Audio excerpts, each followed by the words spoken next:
Oui, merci pour votre fidélité. Merci déjà pour ceux qui sont là.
Nous vous saluons, vous qui êtes déjà présents. Nous bénissons Dieu pour votre présence.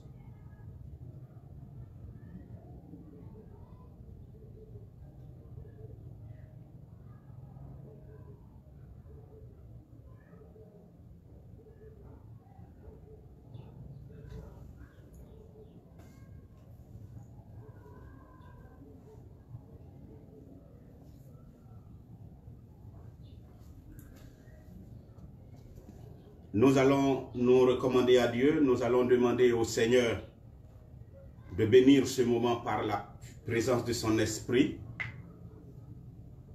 Au nom du Père, du Fils et du Saint-Esprit. Amen.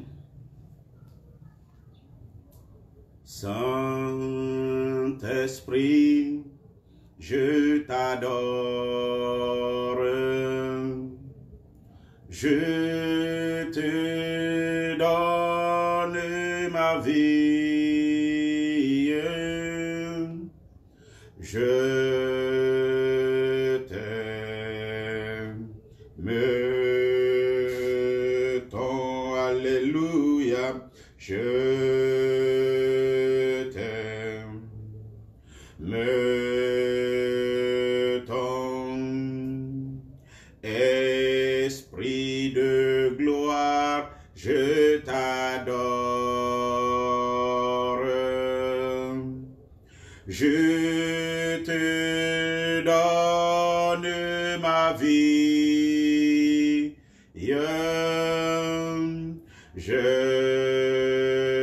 t'aime, ton alléluia, je t'aime,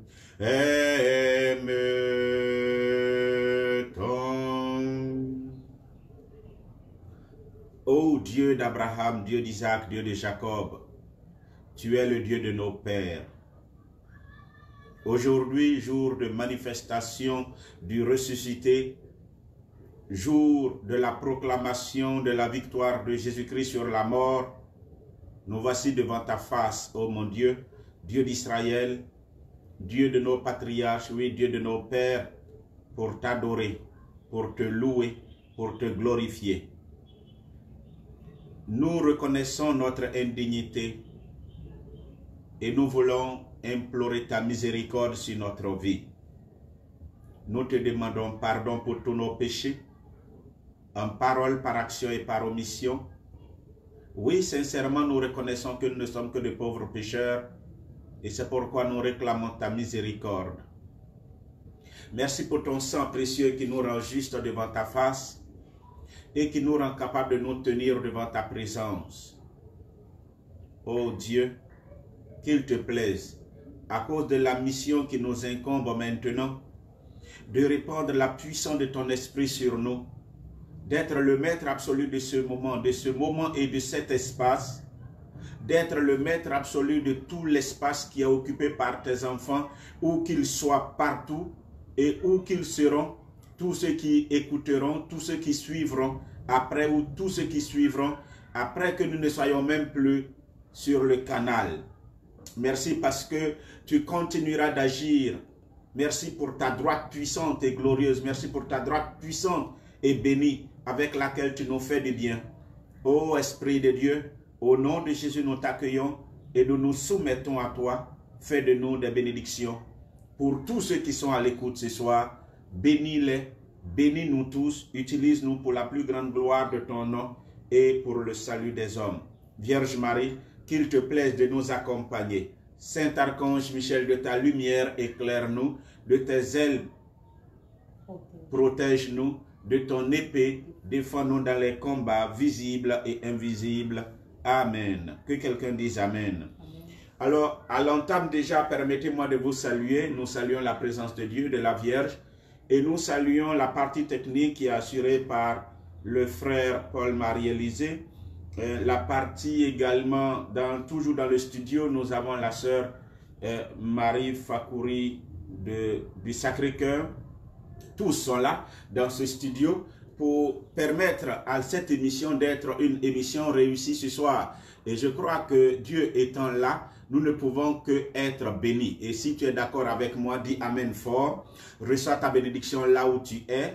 Dieu est présent dans ton milieu où tu te tiens, dans ta maison ou dans ton bureau ou peut-être dans ton véhicule, où que tu sois, tu es en train de me suivre. Dieu est déjà au rendez-vous et je crois que c'est une occasion de bénédiction pour nous tous. Ainsi soit-il. Alors, comme nous l'avons annoncé au travers des messages que nous avons donnés, le thème de ce soir, c'est Marie et l'Eucharistie, notre secours en ces temps de la tribulation. Marie et l'Eucharistie, notre secours en ces temps de la tribulation. Alors, frères et sœurs, c'est un cri de cœur. Évidemment, ce ne sont pas des Amen que nous allons attendre aujourd'hui. C'est plutôt parler à mes enfants, parler à tous ceux qui sont des croyants. Tous ceux qui sont des croyants, je veux qu'ils sachent les temps dans lesquels nous sommes, les temps que nous vivons et comment ils doivent vivre, comment ils doivent se comporter, quel type de prière ils doivent faire. Certainement pour ceux qui ont l'habitude de nous suivre, ils vont se rendre compte que pour les dimanches, je ne me donne pas trop de peine de prier pour les uns et les autres, parce que le mardi nous prions, mais je fais tout, je fais de mon mieux pour instruire, parce qu'il ne suffit pas d'avoir ce qu'on veut avoir nous, et puis avoir son âme qui va à l'enfer, sans être épanoui sur terre. Alors, frères et sœurs, c'est la raison pour laquelle vous allez vous rendre compte que les thèmes que nous développons les dimanches sont des thèmes qui nous enseignent. Et vous savez que c'est l'enseignement qui édifie. Et c'est l'enseignement qui non seulement édifie, mais nous accorde de pouvoir parvenir à la meilleure statue, la statue parfaite en Jésus-Christ. Nous sommes appelés à grandir, à être de vrais enfants de Dieu.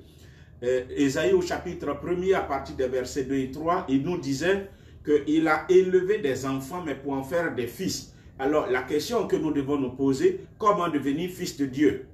Un fils, c'est celui à qui on peut confier sa maison, on peut confier son héritage, mais pas un enfant.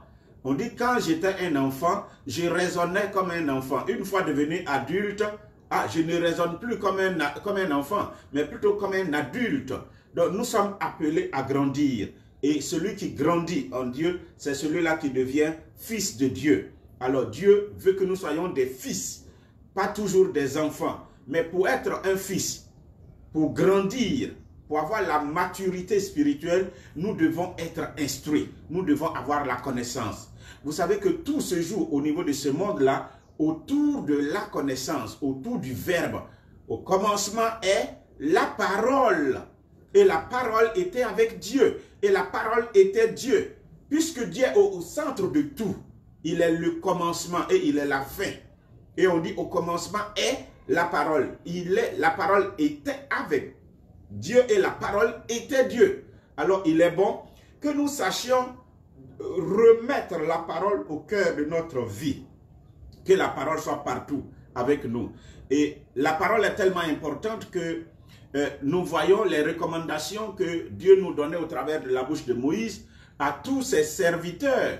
Il disait, tous les Hébreux, tous ses enfants, il disait que la parole, elle doit être tout pour eux. Et qu'il doit être capable d'attacher la parole, d'avoir la parole, même sur les montants de leurs portes, même sur eux-mêmes au niveau des tours de leurs bras, partout sur leurs hanches. Il doit prendre les versets et les attacher avec eux pour se déplacer avec la parole. La parole est tellement importante également que nous allons nous rendre compte que Jésus-Christ, dans son combat spirituel avec le diable, c'était sur le terrain de la parole. Et Satan est venu, il a dit, il est écrit. Et Jésus aussi a dit, il est écrit. Et Satan a dit, il est écrit. Et Jésus a dit, il est écrit. Et en troisième fois, Satan dit, il est écrit. Et Jésus va dire, il est écrit aussi. Vous comprenez? C'est la parole de Dieu qui fera de toi un vrai fils de Dieu épanoui. Alors, frères et sœurs, acceptez qu'on nous enseigne, acceptez que nous soyons instruits, parce qu'il y va de notre avenir. Satan est prêt, non pas à te permettre de connaître la parole, de grandir en Dieu, mais il est prêt à te terrasser. Il est prêt à te faire chuter. Et qu'est-ce qu'il propose pour que tu chutes? Il propose ce que justement ton corps veut. Et qu'est-ce que ton corps veut? Lorsque nous venons dans la prière de Dieu, que nous voulons prier, qu'est-ce que nous demandons à Dieu? Nous demandons le pain, nous demandons l'eau, nous demandons quoi encore? Les vêtements, nous demandons le vin, nous demandons le mariage, nous demandons tout ce qui est sur cette terre qui peut nous épanouir, Alors, je voudrais dire à la partie technique au niveau de mon écran, il n'y a plus d'image. Voilà, pour qu'il s'attelle à régler cela. Alors, frères et sœurs, nous devons tout mettre en œuvre pour savoir que la parole doit être au cœur de tout ce que nous faisons. Alors, Marie et l'Eucharistie à notre secours en ces temps de la tribulation. Il y a des mots qui sont très forts. Marie, alors nous parlerons de la Vierge Marie. Marie que nous avons célébrée hier au cœur de l'église en tant que Marie Reine. Hier était samedi 22 août. Vous devez le savoir, chaque samedi 22 août, c'est la fête de Marie Immaculée Reine. Et nous, au niveau de la communauté, nous avons essayé de l'honorer à notre manière. Hier, nous l'avons célébré, nous avons fait un long rosaire, nous l'avons honoré, nous l'avons chanté, nous avons même permis à toute l'assemblée qui était là de pouvoir prendre le micro, chacun devait chanter le chant qui lui montait au cœur, mais tout cela à l'honneur de Marie en tant que reine. Nous allons parler aussi de l'Eucharistie. Et nous allons comprendre ce que c'est que l'Eucharistie et en quoi l'Eucharistie peut être un secours pour nous. Et nous allons parler de temps de la tribulation. Qu'est-ce que c'est que la tribulation? Frère, alors il est bon que je vous lise ce document rapidement. C'est une vision. La vision, nous la tenons de Saint Jean Bosco. Alors, le Saint Don Bosco avait au soir du 26 mai 1862, vous voyez, c'est en plein 19e siècle, 1862, la vision suivante. Mais à cause de sa grande signification pour notre temps mouvementé, alors déjà, au 19e siècle, on voyait même que le temps est mouvementé. Nous la reproduisons ici, bien que de façon abrégée. Je me vis sur une petite île rocheuse au milieu de la mer, dit-il, et une grande tempête fit rage. Alors je vis un grand et puissant navire, puissamment secoué à droite et à gauche par cette tempête. Sur le navire, je vis le pape, je vis les cardinaux, je vis les évêques, je vis les prêtres, je vis les religieux et beaucoup de gens. Et je compris, cela devait signifier la Sainte Église catholique. Autour du grand navire de l'Église, je vis beaucoup d'autres navires puissants. Mais tous étaient plus ou moins des navires ennemis qui donnaient l'assaut au navire de l'Église et lui causèrent de grands dégâts. Lors d'un assaut particulièrement violent, je vis que le pape lui-même fut blessé, qu'il perdit tout son sang et mourut. Mais les cardinaux qui se trouvaient sur le navire de l'Église élurent tout de suite dans leur rang un nouveau pape. Et dans le monde, la nouvelle de la mort du pape régnant et celle de l'élection de son successeur furent connues simultanément. Ce nouveau pape prit la charge d'une très difficile mission. Le navire de l'Église subit de terribles dégâts et sembla perdu face à la supériorité enragée des ennemis. Ceux-ci croyaient déjà pouvoir triompher. Mais alors je vis, sortant des ténèbres et de la mer agitée par la tempête, comme subitement se dressaient verticalement deux magnifiques colonnes de lumière. Sur la première colonne, solide colonne de lumière, je vis flotter en haut une magnifique et grande hostie blanche, et sur la colonne elle-même, je vis un tableau avec l'inscription « Salut des croyants ». C'était écrit sur la colonne. Sur l'autre colonne de lumière, un peu plus petite et placée un peu en arrière, je vis en haut la statue de l'Immaculée Mère de Dieu. Sur cette colonne, je vis un tableau avec l'inscription « Marie, secours des chrétiens ». Marie, secours des chrétiens. Lorsqu'au milieu de la tempête et des ténèbres, au milieu du plus grand danger et une grande détresse, surgit cette merveilleuse apparition lumineuse, alors tout sur le navire reprirent un nouvel espoir. Et le pape nouvellement élu donna l'ordre de diriger le navire de l'église vers les deux colonnes lumineuses. Là, il le fit solidement attaché et solidement ancré. Et lorsque cela fut fait, la tempête s'apaisa, les ténèbres disparurent et une journée magnifique se leva. Alors je vis comme les navires ennemis entrèrent dans la plus grande confusion. Les uns rentraient l'un dans l'autre et se sabordaient, ou bien se faisaient sauter en l'air. D'autres se dispersaient rapidement au loin et disparurent. Et de nombreux naufragés, des navires détruits nageaient et ramaient sur des épaves jusqu'au navire secourable de l'église, où il fut miséricordieusement accueilli et sauvé. Voilà, c'était une véritable vision de Don Bosco, et qui devait nous montrer simplement ce qui devait arriver dans les temps, ces temps que nous sommes en train de vivre. Et on voit à la fois une grande colonne, et au-dessus de la colonne, c'était l'Eucharistie, et une autre colonne, c'était Marie Immaculée, où on a écrit secours des chrétiens, secours des croyants, salut des croyants pour la colonne où il y avait l'hostie, et puis secours des chrétiens pour la colonne où il y avait Marie Immaculée. Et justement, nous sommes dans le temps de la tribulation, il faut le reconnaître. Nous sommes dans le temps de la tribulation, comme annoncé par Jésus-Christ. Nous allons partir en Matthieu au chapitre 24 et nous allons le comprendre aisément. Qu'est-ce que Jésus-Christ a dit au chapitre 24e? Il a dit, comme Jésus, et il était sur la montagne des Oliviers, comme Jésus s'en allait au sortir du temple, ses disciples s'approchèrent pour lui en faire remarquer les constructions. Mais il leur répondit, voyez-vous tout cela? En vérité, je vous le dis, il ne restera pas ici pierre sur pierre qui ne soit renversé. Il s'assit sur le mont des Oliviers et les disciples vinrent en privé lui dire, dis-nous, quand cela arrivera et quel sera le signe de ton avènement et de la fin du monde? Oui, il est bon que nous nous posions cette question. Ils ont bien fait de poser la question. Puisqu'il dit tout sera détruit. Il dit, mais quand cela va arriver? Et quel sera le signe de la fin du monde et de ton retour, de ton avènement? Autrement dit, Jésus-Christ va revenir. Il y a un autre avènement pour celui qu'on appelle le Messie.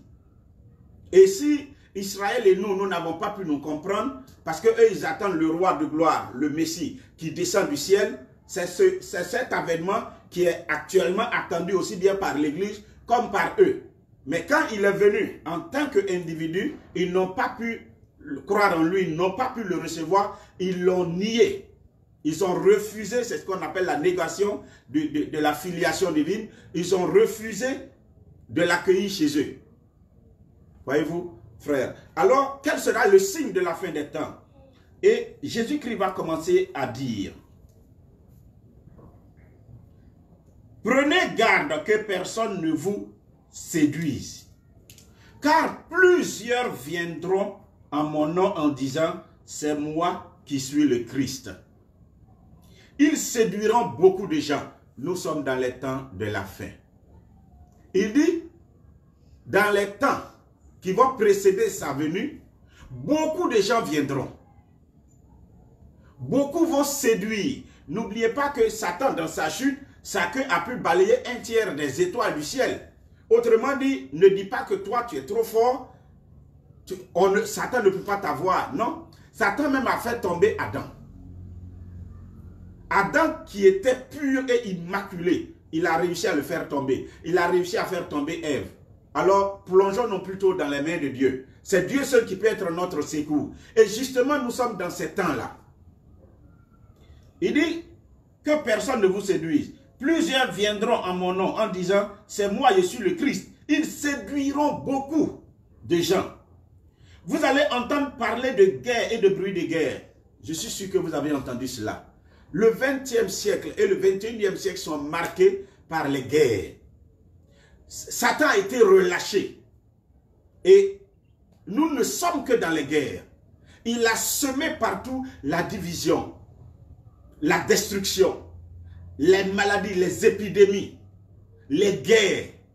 Voici les temps de la tribulation. Alors, il dit, vous allez entendre parler de guerre. Actuellement, nous savons qu'en Côte d'Ivoire, nous avons connu une guerre entre des clans en année 2010-2011. Nous sommes en année électorale encore, bientôt en octobre. Nous ne savons pas, les Ivoiriens ne savent pas sur quel pied danser. Un peu au nord de la Côte d'Ivoire, nous entendons parler du Mali où il y a eu tellement d'insurrections, tellement de déstabilisation dans leur régime que le président n'est plus. Côté ouest, nous voyons la Guinée également. La Guinée qui, elle aussi, est en train de préparer ses bottes pour pouvoir entrer en émulation. Alors, la zone de l'Afrique de l'Ouest est une zone à haut risque actuellement. Et il n'y a pas qu'ici. On a vu ce qui s'est passé côté Libye. On a vu ce qui s'est passé côté Syrie. Et ou côté Irak. Oh, partout, partout. Et si ce n'est pas les guerres, c'est les épidémies. Alors là, ce n'est pas un homme qui va dire qu'il ne connaît pas une épidémie parce que là, de nos jours, nous savons combien de personnes, des millions de personnes qui sont tombées face au Covid. Donc, Jésus a annoncé tout cela. Vous allez entendre parler de guerre. Gardez-vous de vous alarmer, car cela doit arriver. Mais il dit, cela ne sera pas encore la fin. Ce n'est pas encore la fin. Il dit, une nation se lèvera contre une autre nation. Un royaume contre un autre royaume. Et il y aura par endroits des famines. La famine. Des tremblements de terre. Je ne vous apprends rien. Et tout cela ne sera que le commencement des douleurs. Alors on vous livrera au tourment. C'est ce qu'on appelle la grande tribulation. La grande tribulation. On vous livrera au tourment et l'on vous fera mourir. Et vous serez haïs de toutes les nations à cause de mon nom. Il parle de ses enfants maintenant. Et il est bon que nous comprenions cela. Nous serons haïs. Dans la grande tribulation, ceux qui sont les fils de Dieu vont souffrir beaucoup. Que cela ne vous étonne pas. Avec le Covid qui est venu déjà, on a vu combien de fois on a permis en certains lieux que même des maquis soient ouverts, mais que les églises soient fermées. Et qu'on oblige les chrétiens à être que 50 dans une église, alors que partout, d'autres personnes allaient évacuer dans un bus qui est bondé à 100 personnes ou 200 personnes, mais dans une église, non. Autrement dit, on empêche l'église de fonctionner. Et c'est les fils de Dieu qui ont pâti. Vous voyez, on n'a pas besoin d'aller loin pour comprendre cela. Et alors, les enfants de Dieu vont souffrir beaucoup en ce moment-là. Les enfants de Dieu vont souffrir ce qu'on appelle parfois des radiations au niveau professionnel. Tu peux perdre ton travail parce que ceux qui vont conduire le monde ne vont pas aller dans le sens de l'enseignement du Christ. D'ailleurs, ils sont anti-Christ. Ils ne veulent pas du Christ. Ils s'opposent à Christ. Et ils ont décidé de faire la guerre à ceux qui le suivent. Et donc, On peut te radier à cause de ça. On peut te couper les fonds. Vous voyez, tout ce qui est ressources, bloquer tout ce qui est ressources financières à cause de cela. Tu peux ne pas avoir ton argent, ton salaire, ou toutes sortes de difficultés peuvent survenir pour que tu n'aies pas de l'argent. En fait, une manière de te contraindre à renoncer à ta foi et à revenir servir celui qui est le maître de ce monde. Également, donc j'ai parlé de fermeture d'église. On peut fermer des églises. On a vu au niveau du Covid, là, toutes les églises étaient fermées. On ne pouvait pas faire de messe. On a fermé les églises. Et les gens veillaient à ce que les églises soient fermées. Vous comprenez, frères et sœurs? Alors, il y a également même des fermetures de communautés, des radiations, des suspensions. Et il y a plusieurs communautés qui sont suspendues. Vous voyez, ça, ce ne sont que les mesures d'accompagnement. Alors, nous devons comprendre cela. Jésus a dit en Jean au chapitre 16, plutôt, verset 33, « Vous aurez à souffrir beaucoup en cette période de tribulation. Mais ayez courage, j'ai vaincu le monde. Ayez courage, j'ai vaincu le monde. » Jésus n'a pas dit que nous ne souffrirons pas. Mais il faut que nous sachions dans quel temps nous sommes. Quand tu es dans un tel temps, tu ne peux pas passer tout ton temps à dire tu veux prier pour manger, pour boire. Non, plutôt être focalisé sur ton maître pour ne pas perdre ton âme. Parce que tout sera à ta portée, tout va concourir pour ta chute spirituelle, mais peut-être pour ton relèvement physique et matériel. Or, l'homme véritable pour lequel Jésus-Christ est mort, c'est l'âme, ton âme. C'est pour elle que Jésus-Christ est mort à la croix. C'est ça qui compte le plus. Alors, s'il faut que, à cause des tribulations, tu en viennes à dire non, alors là, tu auras dit oui à Jésus-Christ pour rien. Vous savez, il y a beaucoup à dire à ce sujet, mais nous allons continuer parce que nous avons beaucoup à dire justement. On dit, vous serez haïs de tous à cause de mon nom. Et ce sera pour beaucoup une occasion de chute. Voyez-vous, je prie pour que cela ne soit pas un temps de chute pour toi, où les difficultés seront de tel ordre que tu finisses par dire, non mais moi je préfère redevenir comme avant. Il y a deux personnes qu'on a vues et moi ça m'a à la fois, ça m'a fait pitié, ça fait rire mais ça faisait pitié. Ce sont deux personnes qu'on a pris, on a bandé leurs yeux, on les a mis derrière dans le capot arrière du véhicule. Et puis, loin de la ville, ils sont allés, les yeux sont bandés et on leur a dit de se mettre à genoux. Et alors, ils se sont mis à genoux dans la forêt là-bas. Et on leur a dit, écoute, vous devez renoncer à votre foi chrétienne ou bien on vous tue. Alors, il se trouvait que les deux éléments qu'on avait pris, c'était des pasteurs. On les a pris et on a mis l'arme sur eux. Ceux qui avaient les armes étaient en train déjà de louer leur Dieu. Et le premier des pasteurs, quand il a vu l'arme, pendant que le fusil est devant lui, il y avait un sabre, celui qui était derrière. Il est prêt à couper la tête d'un coup de sabre. Il a eu peur. Il a commencé à pleurer. Et il a commencé à dire, non, lui, il renonce à sa foi. Il ne connaît pas Jésus. En fait, il suit.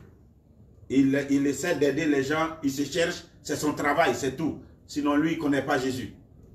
Alors, on lui a dit de se lever. On a mis quelqu'un derrière lui. Il avait l'arme derrière son dos. Et les deux partaient. Et celui qui était resté là, on lui a posé la même question. Il était toujours agenouillé. Il a entendu ce que son confrère pasteur a dit. Et lui, on l'attendait qu'il parle, il ne parle pas. On l'attendait qu'il parle, il ne parle pas. Et à la grande surprise de tout le monde, il commence à confesser la voix de Jésus, mais dans un cantique d'adoration tellement puissant. Il s'est oublié. À l'exemple de Saint Étienne, il a commencé à louer l'Éternel, à adorer Dieu. Il dit, tu es mon Seigneur et tu es mon Dieu. Personne n'est Dieu comme toi. Il adorait, il adorait. Et pendant qu'il adorait, c'est comme des voix puissantes se sont joints à son adoration. Et ceux qui étaient là ne pouvaient pas tenir. Et il disait de s'arrêter, de s'arrêter. Et comme il ne s'arrêtait pas, ils ont voulu prendre leur sabre pour lui couper la tête et eux-mêmes ils sont tombés. Il y a comme un tonnerre qui les a fait tomber.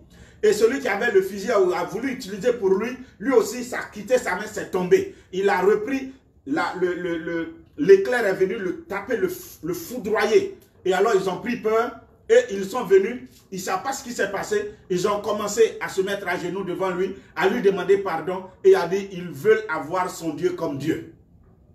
Entre-temps, l'autre pasteur était déjà parti. Et quand ça s'est passé ainsi, lui-même, il ne comprenait rien. Ils sont en train de supplier, ils veulent son Dieu. Et il les amène à la foi.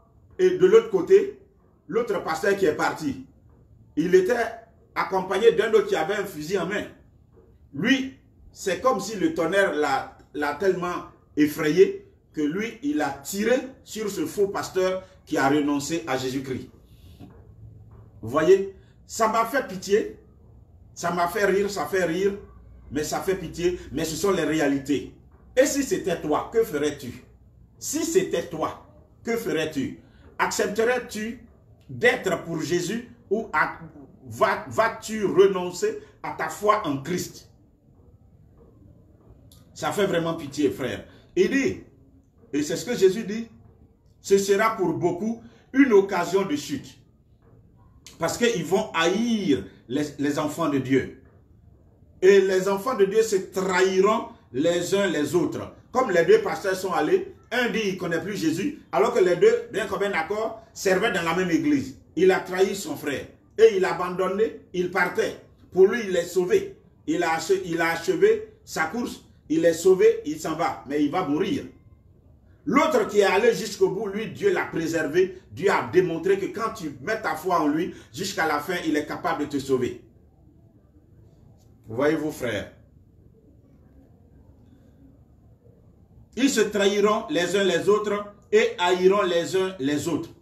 Voilà, dans les temps de la tribulation, dans les temps des persécutions, ce qui peut arriver. Nous sommes dans ces temps de la tribulation et je veux que tu comprennes que dans ces temps-là, tout peut arriver. Ou dans ta même église, dans ta même communauté, même dans ta famille, dans ta propre famille, tu seras haï. Tu peux être maltraité. On peut te chasser. On peut te traiter de tous les noms. Parce que le royaume des ténèbres est déchaîné et Satan se tourne contre ceux qui se lèvent avec fierté pour confesser le nom de Jésus-Christ. On dit, ce sera pour plusieurs une occasion de chute.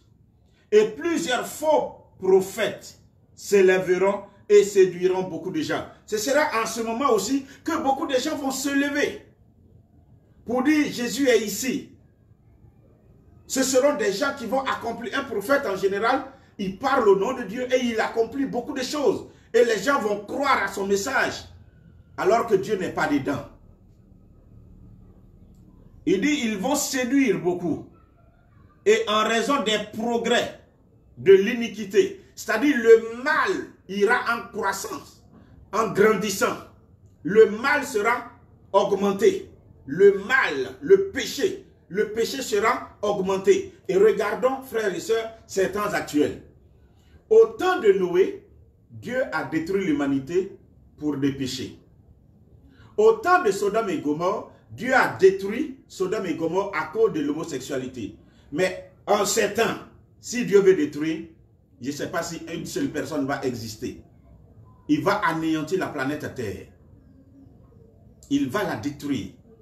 Parce que c'est un mélange, un cocktail Molotov, où l'homme va avec les animaux, l'homme va avec un autre homme de sexe opposé, ou d'autres vont avec leurs propres parents, l'inceste. En fait, c'est tout un mélange, où on détruit la nature, où on secoue la nature, où la création entière elle-même attend avec impatience la visitation des fils de Dieu pour la délivrer. Voyez-vous, tout est détruit, tout est détruit. La nature souffre, les êtres souffrent, les hommes aussi souffrent. Pendant qu'on est en train de parler, on est en train de fabriquer des vaccins pour détruire l'humanité et ça ne dit rien. Ça ne dit rien. Je vois comme ce bétail humain qui bientôt va mourir. Regarde tous ceux qui, à cause du Covid, sont tombés sans mort. C'est des bennes, comprenez. D'autres sont morts dans les rues, pourris. Pourris. Et personne ne devait s'en approcher. Un homme, une semaine avant, il était un homme respecté, dignement traité. Et quand il meurt, son cadavre gît dans les rues. Et c'est des pelles on prend pour pousser. C'est des bennes, on les ramasse dedans comme si c'était des mouches. Et on les jette. Alors, cet homme est parti sans avoir eu le temps de se préparer devant Dieu. Et puis, il laisse derrière lui sa famille, il laisse derrière lui son travail, il laisse derrière lui sa maison, il laisse derrière lui ses comptes financiers. Vous voyez, tout ça ne peut pas sauver. Tout ça ne peut rien faire. Vraiment, nous sommes dans des temps qui sont périlleux.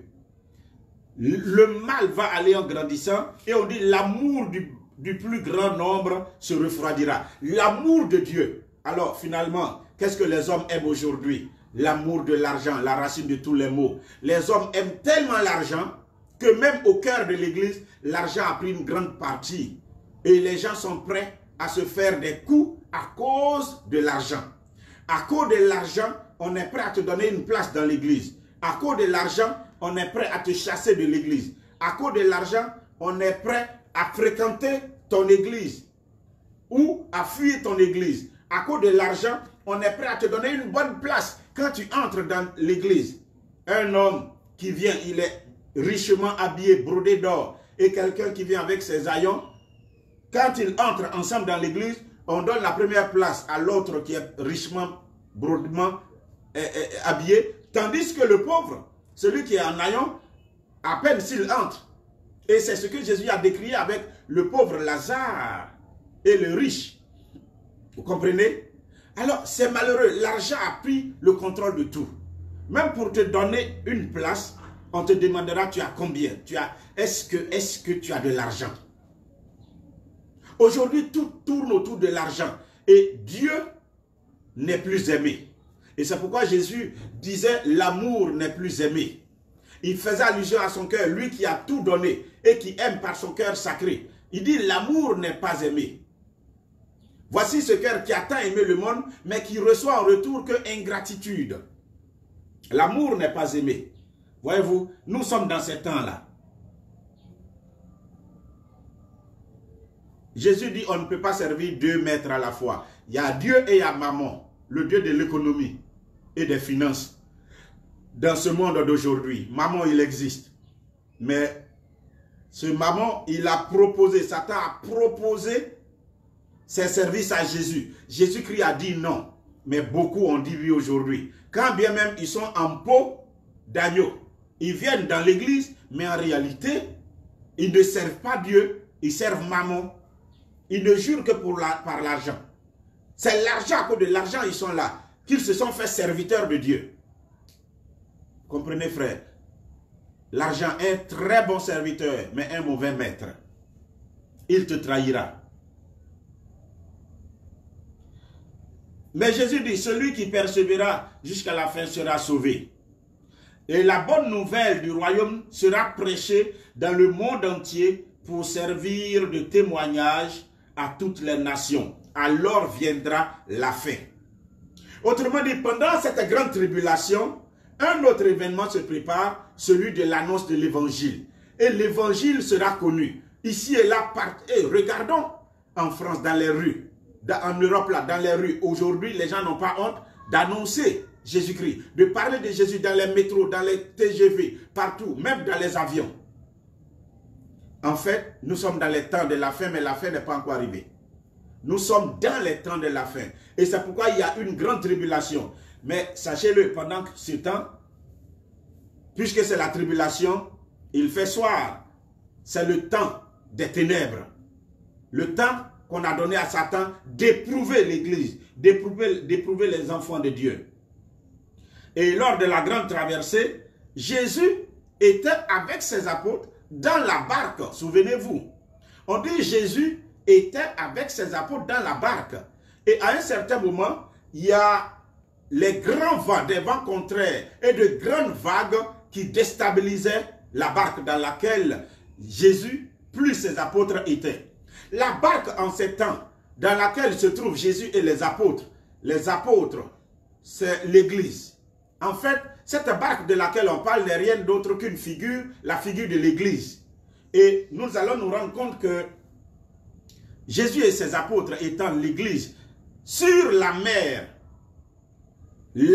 s'est levée, s'est déchaînée contre, et les apôtres ont fait de leur mieux.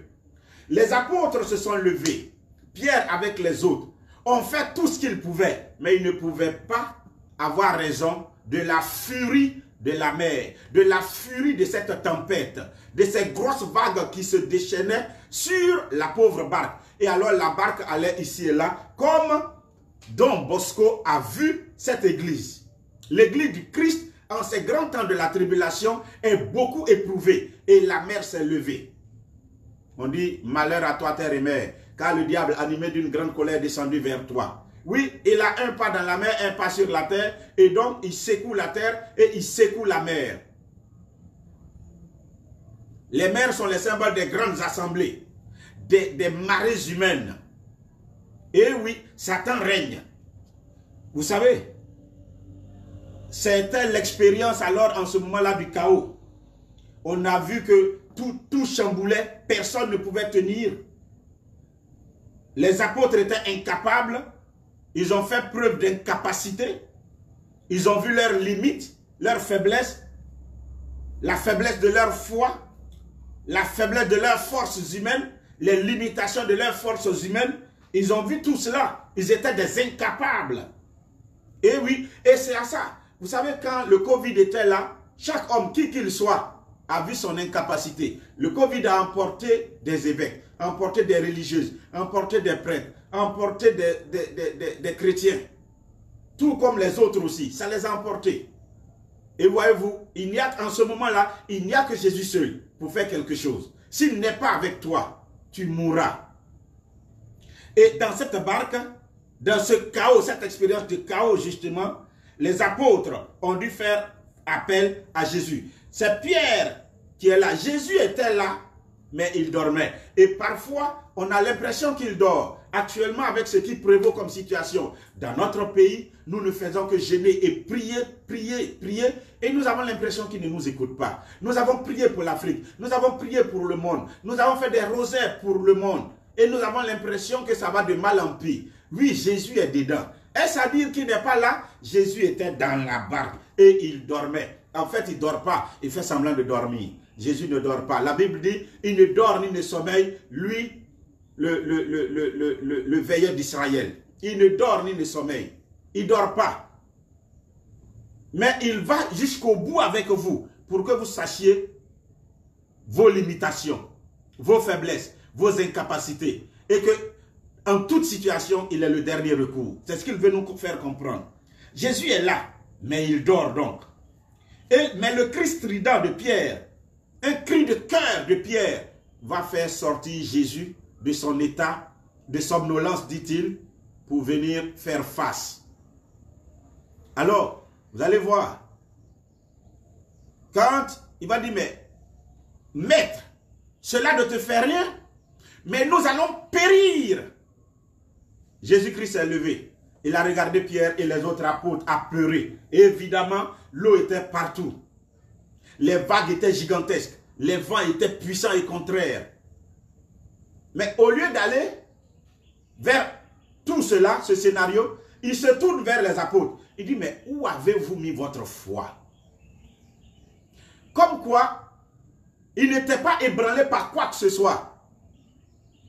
Frère, je veux que, avec ce qui se trame comme complot contre l'Église du Christ, nous avons peur. Contre les chrétiens, nous avons peur. Nous ne savons pas quoi faire. Quand on parle de la tribulation, tout est ciblé sur les croyants, les enfants, les frères de Jésus. Et nous avons peur. Nous sommes tellement apeurés que certains même abandonnent. Comme il a dit, ils vont abandonner la foi. Mais ne craignons pas. Il dit, vous aurez beaucoup à souffrir dans le monde. Jean 16, 33. Mais ne craignez pas, j'ai vaincu le monde. Il dit, j'ai vaincu le monde. Et Pierre était en train de souffrir. Et quand Jésus s'est levé, il a dit, mais calme-toi. Vent, stop. Et à l'instant, tout s'est arrêté. Quand Jésus se lèvera à nouveau, alors tout ce qui est ourdi comme complot contre son église, il dit les forces des ténèbres ne prévaudront pas contre elle. Pour ceux qui ont été à la messe aujourd'hui, ils ont dû entendre cette phrase. Les forces des ténèbres ne prévaudront pas contre elle, l'église. Mais nous sommes dans la peur. Mais cela ne te fait donc rien. Nous allons mourir, nous allons périr. Nous sommes dans ces temps-là. Où on voit parfois, quand vous regardez, je ne sais pas si vous avez regardé, ce n'est pas pour faire une promotion de film, on dit Les larmes du soleil, Tears of Sun, de Bruce Willis. Quand ces bourreaux-là, qui avaient décidé de faire une épuration ethnique, sont entrés dans un village où se trouvaient des missionnaires, des Blancs, des Américains. Les Américains, eux, ils sont venus pour chercher les leurs. Mais il y avait une dame qui était là, qui n'était pas d'accord pour que on la prenne elle seule. Elle l'a combattu pour qu'on parte avec beaucoup de chrétiens. Mais les missionnaires sont restés, les missionnaires blancs, certains missionnaires sont restés là, avec quelques chrétiens, dans l'église. Quand ils sont arrivés, ils ont regardé la croix qui était à son cou.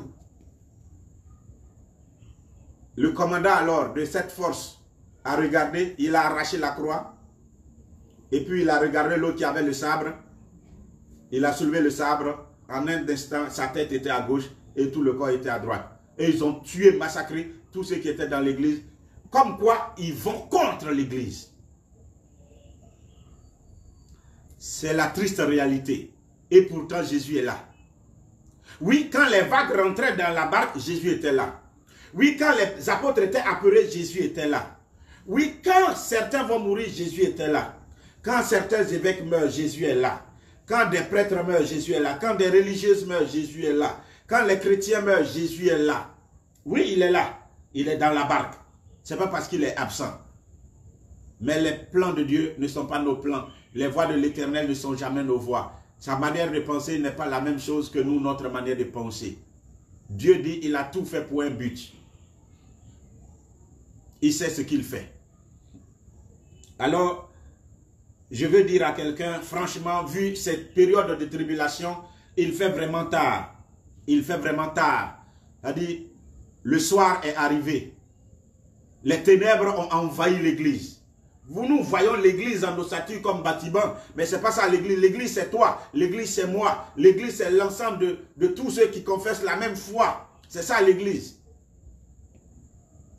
Si on attaque les chrétiens, c'est qu'on attaque l'église. Si on attaque un prêtre, c'est qu'on attaque l'église.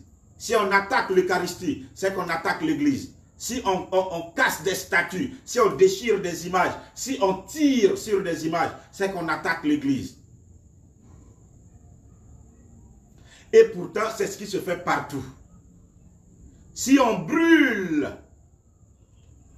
des cathédrales dans des pays européens, c'est que l'église est visée. C'est ce que ça veut dire. Il faut que nous comprenions les temps dans lesquels nous sommes. Nous sommes dans les temps de la soirée. Il se fait tard dans l'histoire de l'humanité. Malheureusement, dans cette obscurité, les fils des ténèbres sont plus habiles que ceux de la lumière. Jésus l'avait dit. Ils sont tellement habiles qu'ils contrôlent tout. Tout ce qui peut déstabiliser l'humanité elle-même pour laquelle Jésus-Christ a versé son sang. Il est venu pour que l'humanité soit sauvée. Alors Satan, à défaut de pouvoir prendre les hommes dans son camp, il les détruit en même temps. Et alors il a mis à sa disposition ce qu'on appelle les guerres. Il y a des démons pour la guerre. Il y a des démons pour arracher le salut au travers de l'économie, de l'argent, de tout ce qui est terrestre, de la richesse. Ils contrôlent le monde. Ils sont plus habiles, ils ont été plus habiles que ceux de la lumière. Ils ont les armes. As-tu les armes? Non. Ils ont l'économie. Ils ont les finances. Ils ont la science et ils utilisent la science pour faire de ces mélanges, pour pouvoir trouver des armes chimiques plus destructrices. Comprenez? Franchement, c'est difficile. Nous sommes au soir et ce n'est pas pour rien. Le cardinal Sarah, qui est au cœur du Vatican, sa sainteté donc, a écrit un document et je pense que si vous avez les moyens, vous l'achetez et vous allez le lire. Il a dit, reste avec nous Seigneur, car il se fait tard plutôt et le soir est là, le soir arrive. Reste avec nous Seigneur. Oui, nous avons besoin que le Seigneur soit là parce que dans la barque, on voit l'incapacité de l'homme. Nous pouvons nous frapper la poitrine en nous disant, si ça vient, nous seulement on ne pourra rien. Moi-même, j'étais en train de prêcher un jour, je devais prêcher ce jour-là. Et puis j'ai reçu la visitation de quelqu'un. Quand je suis sorti, que je l'ai vu son visage, il dit, c'est un tueur. Il m'a dit, c'est un tueur. Il dit, s'il se met à me dire ce qu'il a fait, je ne vais même pas m'asseoir à côté de lui. Il a dit que c'est un tueur. Mais j'avais eu peur. Ma femme qui était là avait eu peur. Tous ceux qui étaient là dans la maison avaient eu peur. Mais ça n'avait pas dit Jésus n'était pas avec nous. Comme Pierre dans la barque, frère, à l'heure de l'épreuve, nous avons tous peur. Et c'est pourquoi nous ne pouvons que crier à l'exemple de Pierre. Mais nous allons périr, Seigneur. Reste avec nous. Sois là. Nous avons besoin de toi. Ça doit être le cri du cœur de chacun. Sans Dieu, nous ne pourrons rien. Mais si Dieu est avec nous, qui pourra contre nous? Voici la belle parole, la belle confession biblique. Beaucoup vont à l'église, non pas parce qu'ils ont vraiment la foi, mais parce que ça les nourrit. Ça nourrit leur ventre. Ça les embellit. Et puis ils se font bonne conscience d'aller à l'église, d'avoir de bonnes funérailles. Mais en réalité, si une arme sort, personne ne restera. Et nous avons besoin de Dieu. Et c'est pourquoi je crie, oh Seigneur, reste avec nous. Il se fait tard et le soir tombe, le soir est là. Le soir en cette humanité, il n'y a que obscurité. Et mon cri s'élève vers toi, afin que tu fasses descendre Marie. On dit qu'elle est celle-ci qui s'avance comme l'aurore. L'aurore annonce la fin de la nuit, la fin de l'obscurité. On a besoin d'elle. On a besoin d'elle. Ce n'est pas pour rien qu'Inua Achebe, ce Nigérian qui a reçu le prix Nobel de la littérature, a écrit ce document que j'ai lu quand j'étais en première. Il dit, le monde s'effondre. Things fall apart. Le monde s'effondre. Oui, les valeurs de la société sont en miettes. Tout est détruit. Il se fait vraiment tard. Tard aussi bien pour toutes les civilisations, que ce soit la civilisation africaine, européenne ou partout, indienne, il se fait tard au cœur de l'humanité. Quand vous allez chez les Arabes, on les surprend en train d'avoir des rapports avec des animaux, des chiens. Vous allez chez les Chinois, vous allez chez les Indiens, vous allez aux États-Unis, vous allez en Europe. Bref. Aucune civilisation, aucun peuple n'est préservé. Il se fait vraiment tard. Il se fait vraiment tard. L'obscurité a envahi les cœurs.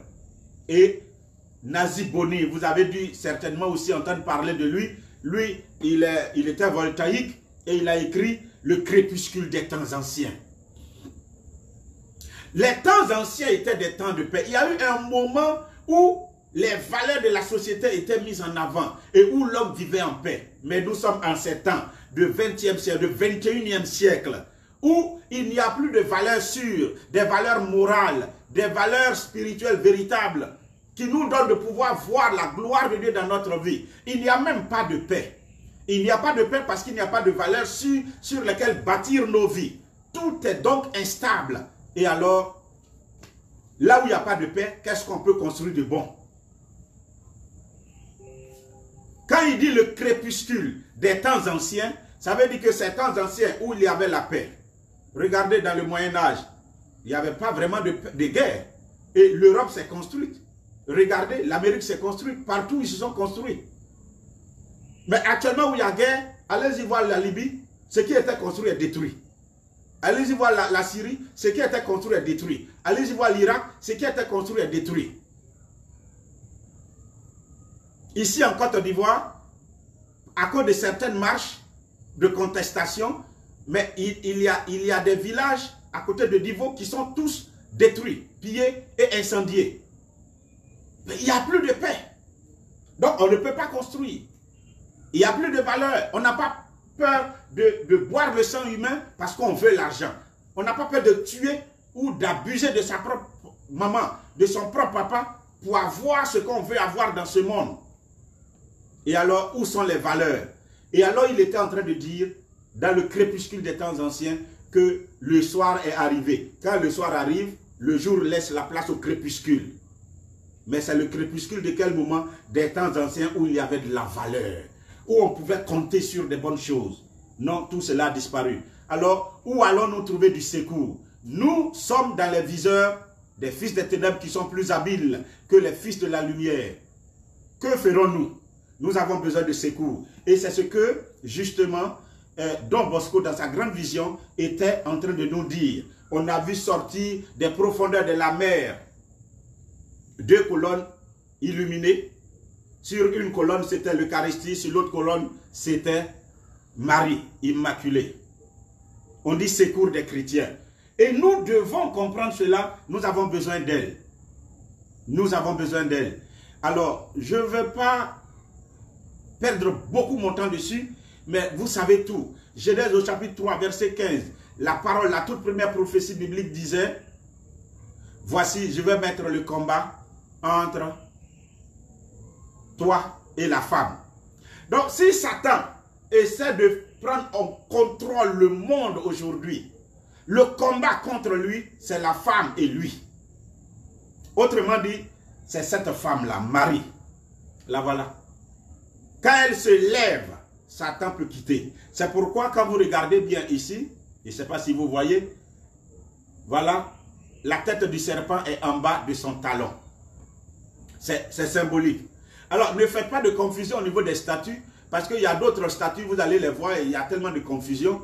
Vous allez voir aussi une femme avec un serpent sur le cou. Mon ami, si tu vois une statue de femme avec un serpent en cravate, ça, c'est pas la Vierge Marie. Pour la Vierge Marie, là, le serpent est à ses pieds. À son cou, là, ça, c'est Mami Wata avec son serpent. Et ils sont en train de perdre le monde. Ils ont créé même des religions. Et les gens les suivent. Marie et Jésus pour le secours des chrétiens. Et alors, il faut que tu tournes ton regard vers elle. On dit, qui est celle-ci qui s'avance comme l'aurore? Oui, dans ces temps de la fin, où il y a beaucoup de persécutions, où il y a beaucoup de combats, où toi-même ta foi est mise à dure épreuve, tu as besoin de Marie. C'est Marie qui viendra t'aider. Je parle à mes frères les Ivoiriens, je parle à mes frères les Africains, je parle à mes frères en humanité, tous les hommes, où qu'ils soient, partout. Nous avons besoin de Marie. En Ésaïe au chapitre 7e, chapitre 6 et chapitre 7, Dieu disait au peuple de demander un signe qui leur garantisse leur victoire. Et comme il disait le roi disait qu'il ne demande pas de signe, le Seigneur a dit, moi-même je vous donne un signe. Et le signe que malgré la tempête, malgré la crise, le signe où malgré le soir qui est arrivé, l'obscurité qui est levée, que vous n'allez pas succomber, le signe de votre victoire est de, le Seigneur lui-même vous donne un signe.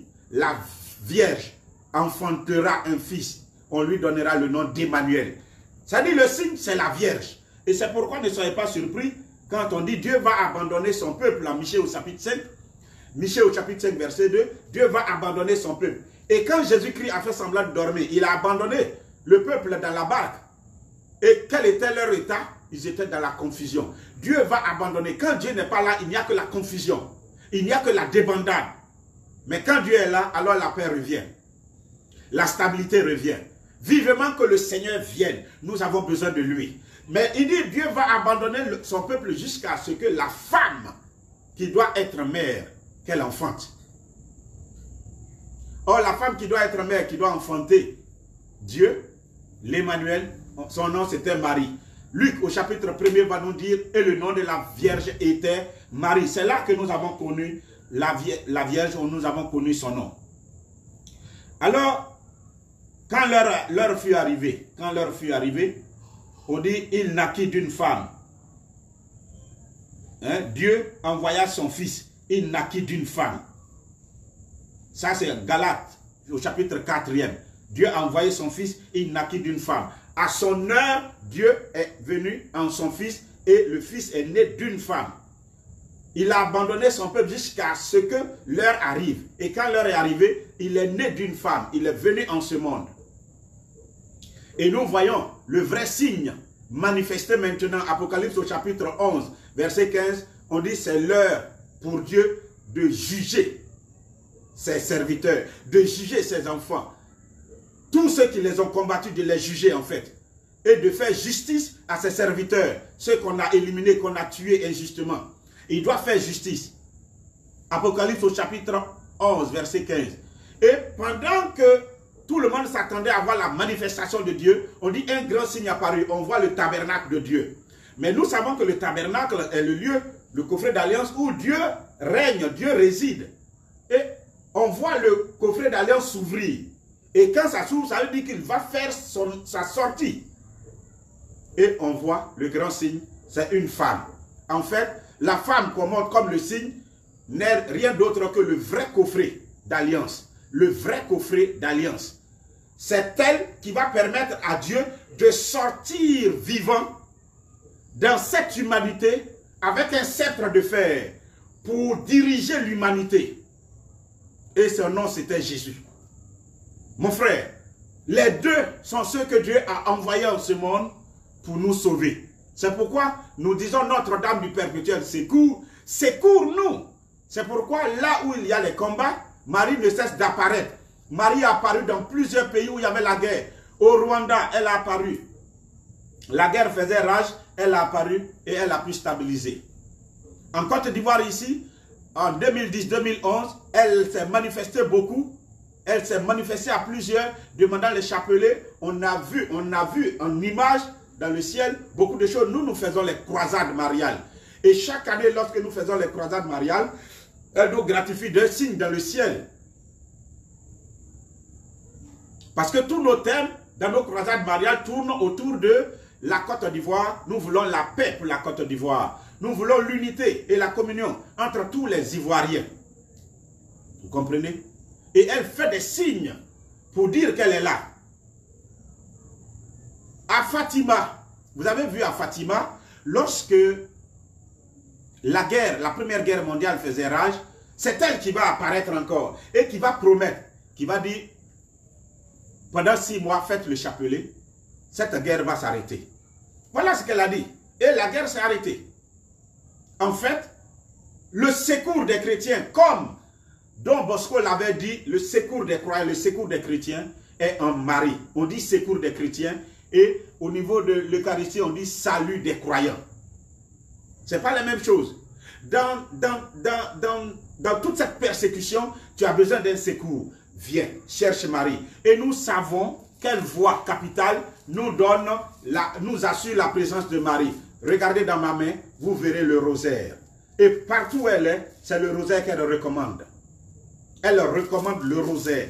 Alors, frères et sœurs, ne priez pas seulement pour la Côte d'Ivoire, mais priez aussi pour vous-même. Parce que les tribulations, c'est pour tout le monde. C'est au-delà de ce que ton pays est en train de vivre. C'est un programme mondial. Et si tu veux tenir ferme dans ta foi, Jésus l'a dit en Luc au chapitre 18, verset 1 à 8, il dit, quand le Fils, verset 8, quand le Fils reviendra, est-ce qu'il va trouver de la foi sur la terre? Parce que les épreuves en ces temps de tribulation sont telles que beaucoup vont renoncer à leur foi. Ils préfèrent laisser cette affaire de Dieu là, aller vaquer à ses occupations simplement. Non, il faut veiller sur ta foi plus que tout, car c'est ça qui assure la présence de Dieu en toi. Et alors qui va garantir ton salut éternel. Je veux que tu comprennes cela. Je veux que tu comprennes cela. Marie, et qui donne naissance à Jésus. Quand Jésus-Christ est venu, frère, quand Jésus-Christ est venu, il n'a pas été reconnu et il n'a pas aussi été accepté. Mais il a grandi. Il a habité parmi nous, plein de grâce et de sagesse. Plein de puissance. Il a grandi. Et puis, à 30 ans, il a commencé à annoncer le salut, à annoncer le royaume de Dieu, à parler de Dieu, pour que les hommes qui jusqu'ici sont religieux comprennent que Dieu existe et que Dieu veut habiter en eux, pour garantir leur salut. Parce qu'ils sont religieux, certes, mais il dit, ils m'honorent des lèvres, mais leur cœur est loin de moi. Dieu veut venir être avec nous et en nous en même temps. Jusqu'ici, il était avec eux, mais maintenant, il veut être en nous et avec nous, pour nous garantir notre salut. Et alors, il a annoncé le royaume de Dieu. Le royaume est aussi un territoire, est un espace, mais qui est habité par Dieu dans toute sa gloire. Et tous ceux qui l'ont confessé iront vivre là-bas, auprès d'eux. Ceux que l'Église honore en disant les saints, Saint Charbel, Saint Padre Pio et que c'est Saint François d'Assise, Saint Laurent, comme mon saint patron, tous, ils sont au ciel. L'éternité existe. Et nous devons comprendre cela pour veiller sur notre foi. Ne permettons pas à quelqu'un de nous arracher notre foi. Quand bien même nous sommes très éprouvés actuellement par rapport à la qualité de notre foi, j'invoque la grâce de Dieu. Oui, Seigneur, reste avec nous, car il se fait tard et le soir tombe. Reste avec nous, car sans toi, Seigneur, nous ne pouvons pas faire la grande traversée. Si tu n'avais pas été dans la barque, les pierres seraient englouties. Ainsi, je t'invoque, ô Jésus, si tu n'es pas dans la barque de la Côte d'Ivoire, la Côte d'Ivoire ne tiendra pas. Si tu n'es pas dans la barque de l'Église, l'Église ne tiendra pas. Si tu n'es pas dans la barque de l'Afrique et du monde, actuellement, le soir est arrivé. Nous ne tiendrons pas. Reste avec nous, Seigneur. Quand l'heure fut arrivée, après avoir fait ce ministère en annonçant le royaume, il s'est offert en sacrifice. Et voici ce qu'il va dire. Il dit, ceci est mon corps, prenez et mangez. Ceci est mon sang, prenez et buvez. Faites cela en mémoire de moi. Et ça, c'était comme une anticipation. Le jeudi, il a fait ça. Et le vendredi, il va vraiment donner son corps. Il va mourir à la croix. Il va faire couler son sang. Il va racheter les âmes. Et il sera gardé au tombeau. 3 jours après, il reprend son corps dans sa gloire. Et il va 40 jours après dans les airs. Il va au ciel. Il va au ciel. Où il est assis dans sa gloire. Oui, je crois en ce Fils Jésus-Christ. Je crois en tout ce qu'il a dit, je crois en ce qu'il a fait. Mais il a laissé un mémorial, il a laissé quelque chose. Et c'est ce que nos prêtres essaient de faire chaque jour lorsqu'il y a une messe. Ils sont les garants de ce qu'il a laissé. Le pape, les évêques, les cardinaux, les prêtres, ils officient des messes. C'est le sacrifice. Et au cours des messes, qu'est-ce qu'on donne? En fait, c'est une grande nourriture. Tous les croyants doivent se rassembler ensemble pour prendre un repas ensemble. Et ce repas, c'est ce qu'on appelle le corps et le sang de Christ. Certains en sont arrivés à douter de la présence réelle de Jésus dans ce corps. À l'Anciano en Italie, même un prêtre qui était en train d'officier doutait de la présence réelle de Jésus dans ce qu'il est en train de faire. Et alors, il a vu le calice être rempli du sang véritable, et il a vu ce qu'il a appelé le corps de Christ, l'hostie blanche là, qui est devenue une vraie chair humaine. Et vous connaissez les Blancs. Ils sont allés faire des analyses, et ils ont trouvé que c'était une partie d'un cœur humain. Une partie d'un cœur humain. Et le sang, c'était un donneur universel.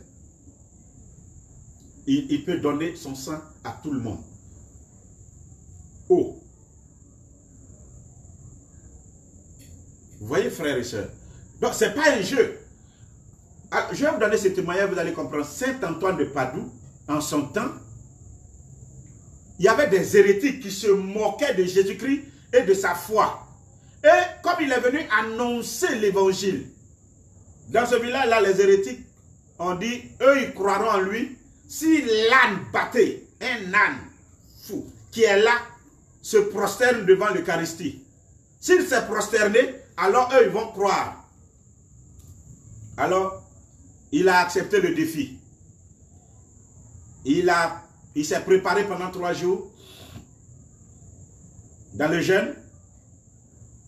Et ce jour-là, tout le village était là. Plus les hérétiques. Les ânes, on les a affamés pendant 3 jours eux aussi. Et ce jour-là, quand tout le monde est sorti à la place du village, on a présenté du foin aux ânes. Et lui aussi est venu se présenter à côté avec l'Eucharistie. Et en temps normal, des ânes qui n'ont pas mangé pendant 3 jours, quand ils ont vu le foin, ils devaient se précipiter pour aller manger. Et lui, il a dit, chers ânes, frères ânes, c'est comme ça il les appelait, prosternez-vous devant votre roi. À la grande surprise de tout le monde, les ânes sont venus poser leurs pattes devant l'Eucharistie, devant Jésus, Eucharistie. Ils se sont prosternés devant, sans rien dire, mais ils sont prosternés devant et tout le village a commencé à applaudir. Tout le monde a commencé à acclamer et les hérétiques ont donné leur vie à Jésus. Les ânes ont fait ça avant de se lever pour aller manger le foin. 3 jours sans manger. Donc, il y a des miracles eucharistiques. Jésus est réellement présent dedans. Alors, qu'est-ce que nous faisons de ces corps-là? Qu'est-ce que nous faisons? Est-ce que nous avons compris cela? Est-ce que nous avons compris que Jésus est réellement dedans?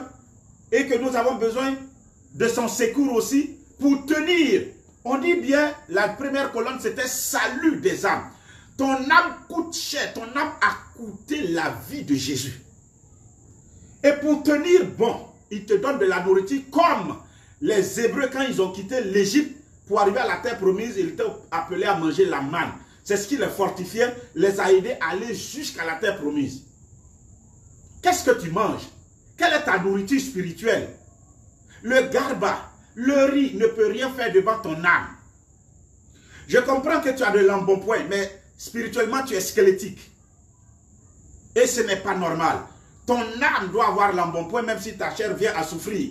Comme c'était le cas pour le saint curé d'Ars, le saint patron des prêtres, qui passait tout son temps à jeûner. Le jeûne ne veut pas te tuer. Le saint curé d'Ars ne pouvait pas prendre une pomme entière par jour. Il prenait la moitié d'une pomme par jour. Il passait son temps dans le jeûne et dans la prière. Et il a sauvé beaucoup d'âmes à Ars, en France. Marthe Robin est restée pendant 50 ans couchée sur son lit. Elle ne mangeait pas. Sa nourriture, c'était l'Eucharistie qu'on lui donnait. On lui mettait ça sur la langue et une cuillère à café d'eau pour qu'elle arrive à avaler ça. C'est tout ce qu'elle mangeait. Elle a pris cette nourriture pendant près de 50 ans. Mais nous sommes en train de rechercher les choses de ce monde comme si c'est la raison pour laquelle Dieu nous a envoyés dans ce monde. Nous devons comprendre, frères et sœurs, nous sommes piégés. Satan a réussi à piéger le monde, je vous assure. Mais Jésus-Christ est venu nous aider. Et il se propose encore à nous, pour ton âme, l'Eucharistie. Et devant toutes ces tribulations, Marie. Avec Marie, le rosaire. Mais avec l'Eucharistie, si tu n'es pas baptisé, fais tout pour être baptisé. Mais si tu es baptisé et que tu ne communies pas, mets de l'eau dans ta vie pour communier. Mais si tu communies, il faut communier dignement, mais pas indignement. Pour que la grâce du corps eucharistique de Jésus-Christ manifeste sa faveur en toi. Jésus est présent. Peut-être pour finir, je vais vous donner ce témoignage. C'est une sœur Clarisse, Bridge McKenna, dans son livre Les miracles aujourd'hui. Elle donnait le témoignage. La toute dernière fois j'étais à Rome, j'ai eu la grâce de la voir. Nous étions dans cette grande salle où elle est venue donner un enseignement suivi de prière. elle a exercé le ministère. Et elle le fait toujours devant Jésus, Eucharistie. Tout son ministère, c'est ça. Et dans le livre, elle disait qu'il y avait une femme qui souffrait de la gorge. La femme qui souffrait de la gorge, je crois que c'était un cancer, on ne pouvait rien faire avec. Et ce jour-là, comme elle était là et qu'elle devait exercer le ministère des malades,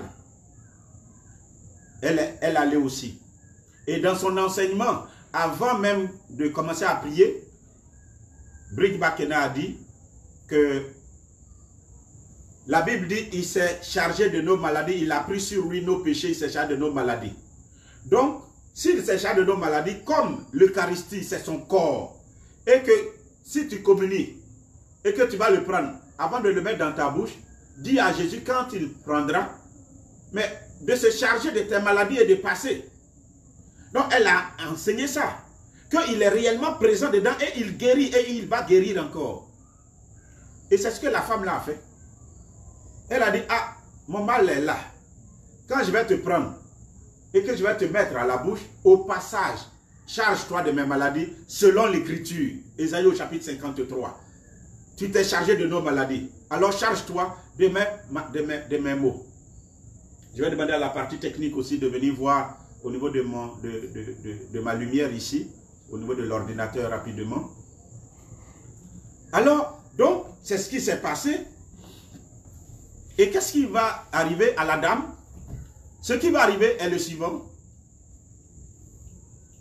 Simplement, quand elle a pris l'Eucharistie, quand elle a avalé, elle allait s'asseoir. Et c'était au moment maintenant pour Brigid McKenna de faire le ministère. Et quand elle faisait le ministère, elle va annoncer qu'il y a une personne dans l'assemblée qui a pris le corps du Christ et qui a dit, parce qu'elle a des problèmes de gorge, que quand Jésus-Christ va passer, qu'il guérisse son mal. Jésus-Christ me dit de te dire que tu es guéri. En passant, il s'est chargé de ton mal. Et c'est en ce moment que la femme se rend compte qu'elle n'a plus de douleur, le mal est parti, ça a disparu. Elle a commencé à crier, elle a rendu son témoignage. Il est réellement présent dedans. Je vais donner encore ce témoignage. Ça va peut-être vous faire rire. Le témoignage dit quoi? Il y a une dame musulmane qui cherchait un enfant.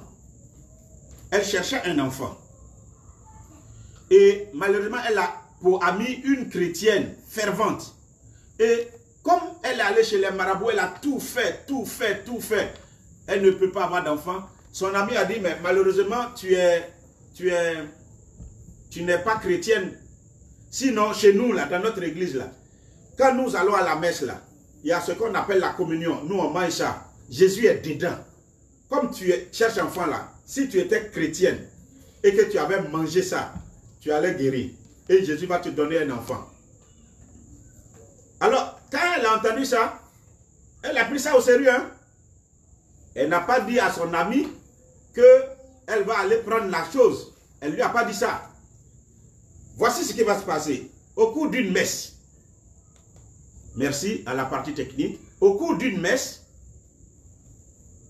elle se lève, elle va, et pendant que les gens sont en rang au moment de la communion,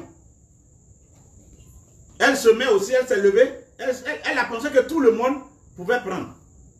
Donc elle s'est levée, elle est allée. On dit le corps du Christ. Elle n'a pas parlé, elle a tendu main, on lui a mis dans la main, et puis elle a mangé. Mais le mois qui suivait là, elle se rend compte qu'elle n'a pas ses menstrues. Jusqu'à 3 mois, elle voit, selon les signes cliniques, elle est enceinte. Elle dit donc, chose des chrétiens là, c'est vrai, hein? Et elle a attendu, elle n'a rien dit. Jusqu'à quand elle a accouché. Et c'est quand elle va accoucher, un beau matin, quand l'enfant était un peu en forme maintenant, elle soulève l'enfant de quelques mois et elle va dans l'église là-bas. Ce jour-là, le curé était avec le conseil paroissial en train d'échanger par rapport à l'église, des travaux à faire. Ils étaient dans la cour. Et elle a reconnu, elle ne savait pas que c'était un curé, mais elle a reconnu le monsieur qui lui a donné ça, alors que c'était le curé. Donc elle est venue directement voir le curé là. Elle dit, bonjour monsieur. Il dit bonjour. Je vais demander à la partie technique de revenir encore. Je ne sais pas pourquoi c'est comme ça. Il faut bien vérifier. Il dit bonjour. Il dit non, non, je suis venu te donner. Voilà ton enfant là. Je suis venu te le donner. Aïe, mon enfant, quel enfant? Donc, le conseil paroissial, ils ont commencé à se regarder entre eux. Ils ne comprenaient pas. Et le prêtre lui-même, il ne comprend rien. Lui, il est prêtre, mais la femme ne sait pas que lui, il est prêtre. Tout ça, elle ne sait rien de tout ça. Il dit non, non, non, c'est ton enfant, c'est ton enfant. Je suis venu te le présenter. Donc, pour éviter ces échauffements-là, le conseil a laissé le curé avec la femme seule. Et puis, la femme dit, ah, voici ce que une de mes amies m'a annoncé, m'a dit. Et je suis venu à l'église ce jour-là. Ce jour-là, moi, j'étais bien remarqué, hein, c'est toi. Tu m'as donné quelque chose, c'est blanc comme ça. Quand j'ai mangé, je suis allé, les temps qui suivaient là, je suis tombé enceinte. Et puis après, j'ai pu faire l'enfant. Donc, c'est toi qui as fait, c'est ton enfant même. Ah, quand il a entendu ça, il a commencé à rire, il a appelé les autres, ils sont venus et il leur a expliqué. C'est là tout le monde a commencé à applaudir. Je vous assure, ce n'est pas facile de marcher par la foi. Sinon, quand ils sont allés se regrouper, ils étaient en train de dire, et les prêtres là, on vous dit de ne pas chercher femme là. Voilà maintenant, hein, c'est sûr que c'est de ça qu'il parlait. Mais Dieu est venu au secours. Ce jour-là, ils ont connu la puissance de Jésus Eucharistie. Alors, je voudrais, aux frères et sœurs, que nous prenions cela à cœur. Nous prenons cela à cœur. Il est tellement présent dedans que lorsqu'on veut attaquer l'Église, on veut attaquer dans ces temps de tribulation, on veut attaquer la foi des croyants, on profane les saints sacrements. Voyez-vous, les deux là sont importants. La Vierge Marie, si on n'a pas cassé ses statues, on n'a pas tiré sur ses statues, on déchire ses images ou bien on jette, mais Jésus, lui, on vole l'Eucharistie. Et à Saint-Monique, je crois que ça va être mon dernier témoignage par rapport à l'Eucharistie encore. À Sainte-Monique, on a envoyé quelqu'un, qui l'a envoyé lui seul sait, mais on l'a envoyé pour pouvoir voler une hostie. Et il a si bien fait. À Sainte-Monique, quand il est venu, il a volé l'hostie. Il a osé faire la première messe. La messe avait lieu à 6h30. Quand il a fini la messe, il doit sortir, tout le monde sort pour laisser place à la deuxième messe. Tout le monde sort et lui, il arrive, il veut sortir, on voit, il tourne, il tourne, il tourne. Il a tourné dans l'église même, elle est très petite en surface. Donc, il n'avait même pas besoin de se perdre. Mais il est resté dans la petite surface, tourné jusqu'à la deuxième messe arrivée et il était obligé de rentrer pour faire la deuxième messe. Deuxième messe finie, c'est le même scénario. Jusqu'à la troisième messe, va le trouver là. Jusqu'à 13h, midi 30, 13h, il était dans l'église encore en train de tourner. Et le gardien l'a suivi. Il dit, mais monsieur, vous avez quel problème? Depuis 6h30, vous êtes là. Il dit, non, je vais sortir, je vais aller. Il dit, mais sortez. Il dit, mais je ne retrouve pas le portail. Et alors, mais ce n'est pas le portail qui est là. Il dit, mais je ne vois pas. Il dit, bon, viens, viens, viens. Il va avec lui, il arrive au portail. Ce n'est pas le portail qui est là. Et donc, non, lui, il voit un mur. Il dit, comment tu vois un mur? Ou bien tu as fait quoi de mauvais? Et puis il commence à demander pardon. Il dit, j'ai rien à te dire. Je veux voir le prêtre, le chef des prêtres qui est ici là. C'est à lui que je vais parler. C'est comme s'il était pressé de parler. On l'obligeait à parler. Et alors, le gardien allait chercher le curé. Le curé arrive. Et alors, il est obligé de relater toute l'histoire. On lui reprend l'Eucharistie. Et quand on lui a repris l'Eucharistie, on a fait une prière sur lui. C'est là, ses yeux se sont ouverts et il a vu le portail pour sortir, pour partir. Frères et sœurs, c'est du sérieux. Jésus est réellement présent dedans. Donc, prenons au sérieux et veillons sur nos âmes. Prenons ça au sérieux afin d'avoir la force nécessaire en ces temps de la tribulation pour aller jusqu'au bout. C'est pourquoi le thème donc qui nous a été proposé aujourd'hui est Marie et l'Eucharistie, notre secours en ces temps de la tribulation. Nous vivons des temps qui sont très sérieux, que ce soit dans nos pays ou dans le monde entier, nous vivons des temps qui sont particuliers. Le temps du 21e siècle est un siècle terrible. Nous avons besoin que Dieu nous vienne en aide. Nous avons besoin que la Vierge Marie nous secoue. Et nous vous proposons l'Eucharistie, donc la messe. Faisons l'effort de faire les messes. Si tu ne peux pas le faire, chaque jour, au moins fais-la une fois au moins dans la semaine. Et ça te permettra de nourrir ta foi, de te nourrir spirituellement pour pouvoir tenir face aux assauts du diable. Et devant toutes les persécutions qui viennent, le rosaire que tu feras. Le rosaire est la prière que la Vierge Marie aime le plus, avec laquelle tu es sûr de l'avoir avec toi. Mais si c'est trop difficile pour toi de faire le rosaire, fais le chapelet par jour. Je prie en ce jour, alors qu'il fait vraiment tard, que le Seigneur reste avec nous et que Marie se lève dans l'obscurité de notre vie comme l'aurore, pour mettre fin à cette obscurité, afin que ton âme soit sauvée et que la gloire de Dieu soit éclatée. Oui, nous pouvons dire qu'il fait vraiment tard, c'est difficile pour nous, mais je vous dis la vérité, Dieu est fidèle. Dieu est fidèle. Dieu ne va pas nous abandonner. Côte d'Ivoire, Dieu ne t'abandonnera pas. Dieu ne t'abandonnera pas. Afrique, Dieu ne t'abandonnera pas. La Vierge Marie est là. Il ne nous abandonnera pas. Et je veux dire merci à Dieu pour cette occasion qu'il nous a donné d'être ensemble. Merci de partager cet élément afin que bien des personnes aussi écoutent. Que le nom de Dieu soit glorifié et que Marie Immaculée Reine se lève pour notre cause. Nous vous bénissons en votre place. Nous prions que la grâce de Dieu vous rejoigne.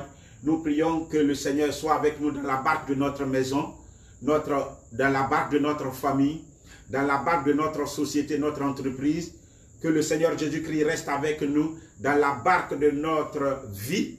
Que le Seigneur Jésus soit avec nous, qu'il reste avec nous parce qu'il fait tard, dans la barque de notre famille, de notre église, dans la barque de notre pays, la Côte d'Ivoire, dans la barque de l'Afrique et dans la barque du monde entier. Que l'église soit remplie de la splendeur de Jésus, car sans Jésus nous ne pouvons rien.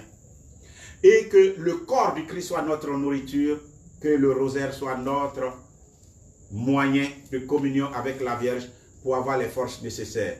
Je prie que la Vierge vous visite. Je prie que la Vierge vous rende visite aujourd'hui. Je prie maintenant qu'elle distribue des chapelets et des rosaires à chacun d'entre vous. Et je prie que ces chapelets et ces rosaires deviennent puissants à cause de sa bénédiction qui descend sur vous. Je prie que Dieu ne vous abandonne pas. Ceux qui n'ont pas de chapelet, allez-y dans vos paroisses, cherchez les chapelets. Ceux qui ne sont pas baptisés, cherchez le baptême. Ceux qui sont baptisés, qui ne communient pas, communiez. Mettez de l'ordre dans votre vie et communiez. Il y va du salut de vos âmes. Que Dieu nous bénisse. Au nom du Père, du Fils et du Saint-Esprit. Amen. Nous nous donnons rendez-vous pour le mardi, quand l'impossible devient possible, mardi à 20 h. Nous reprenons notre programme et bien entendu, d'ici là, dimanche prochain, pour un autre thème, que le Seigneur soit avec vous et que la Vierge Marie ne vous abandonne jamais. Quel que soit ce qui va arriver, ne craignez pas. Marie est avec vous jusqu'à la fin. Amen.